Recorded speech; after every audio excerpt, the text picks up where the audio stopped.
Ito na Simon, babalik na rin ko na yung taga. Tulad ng ginawa ni Batusay. Kaalam mo ha, request mo yan ha. Request ng tropa natin na taga Luzon. Tama ko sa trabaho si Simon. Request niya ito yung taga natin. Baliktad rin ko yung paggamit ng atsa. Baliktad yung taga. Ito yung gamitin natin. Ito, Simon. Titingnan natin kung obra ba yung request mo. Ularan natin si Batusay. Ha? Ito ha?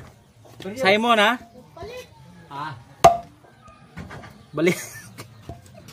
Baka maba. Tigas ay. Ha? Di kaya baliktad.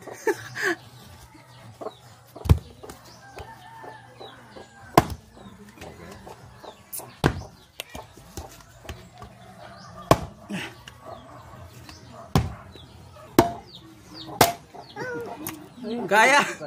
Pwede say. Ayos.